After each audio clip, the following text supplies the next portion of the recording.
Hello, Joe Simhard here for another installment of my Cults and the Occulture. Thanks for tuning in. Today I'm going to look at populism, its relationship to groups like QAnon, and how these movements or organizations go from very expansive, world-changing ideas and collapse into a kind of populism that is restricted in its approach to reality and sometimes gets quite delusional. I'm going to tap into my Hungarian here. Hogy vagytok? It means how are you?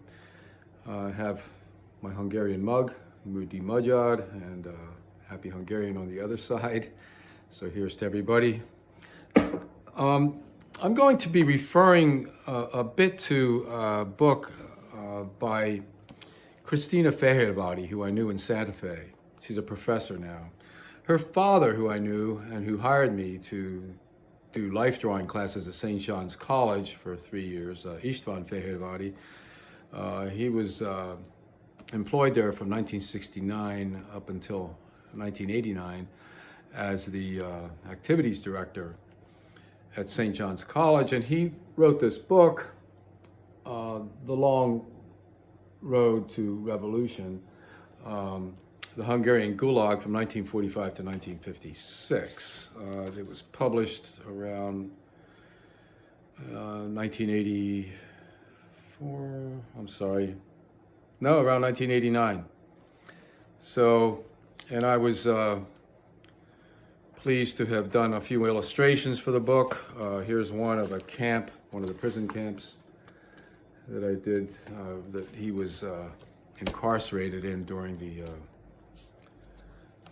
Soviet occupation of Hungary.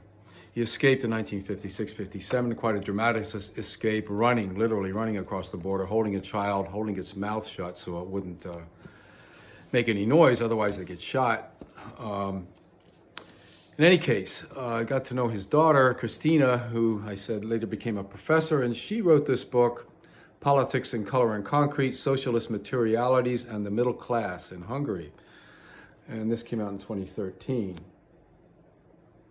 Krisztina is an anthropologist, and she looks at the transition in Hungary from an anthropological point of view. She had basic understanding of Hungarian when she first started visiting the country early in her life, and then later as a student, PhD student doing her research on how the aesthetics, the buildings, the styles, the constrictions of material goods changed over time, especially how Hungarians developed a second economy underneath the Soviet communist economy.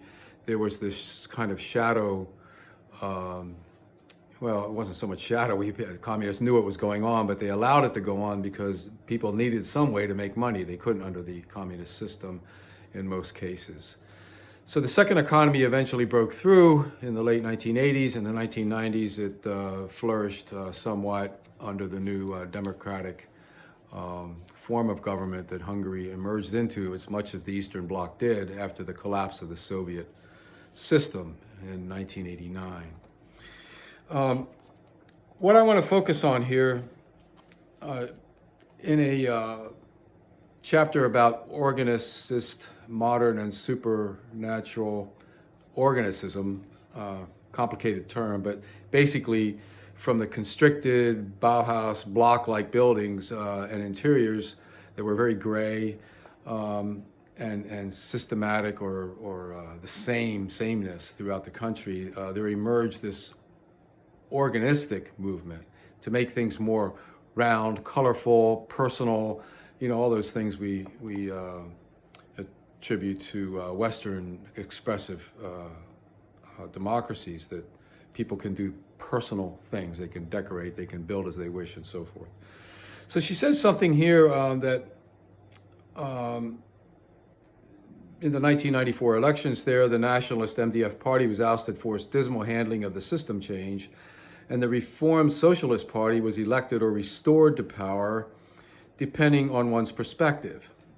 And so here she says, Hungarian political life was again polarized along the enduring divide between urbanists and populists.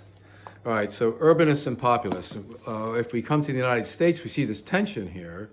Urbanists tend to be democratic in the big cities, Los Angeles, New York, Philadelphia, and so on.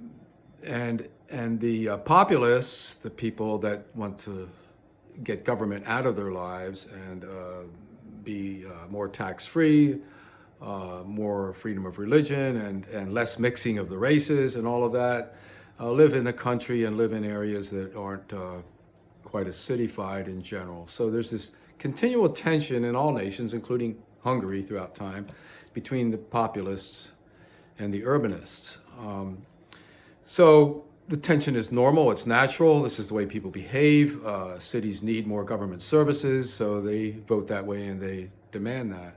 Whereas in the country, people want to be more self-sufficient, they want to hunt, for their food, or imagine that they can be self-sufficient, and they want the government off their backs. And so a lot of redistricting goes along with this power play in government, and in order to keep a balance between usually the majority, which are in urban areas and quote, democratic, or of that party, and the more conservative, which are in rural areas and less population. Also, a lot of the mixed race and non-white peoples tend to congregate around urban areas. So there's that normal tension. However, populism is not bad in and of itself, and neither is progressivism in and of itself. But when these ideas begin to collapse into some kind of constricted us versus them consciousness, then we fall into what we call cult, or kind of social constriction that keeps people from working with one another and trying to find some way where the whole nation benefits from compromises and from laws and social ideas that come into being. And this struggle continues.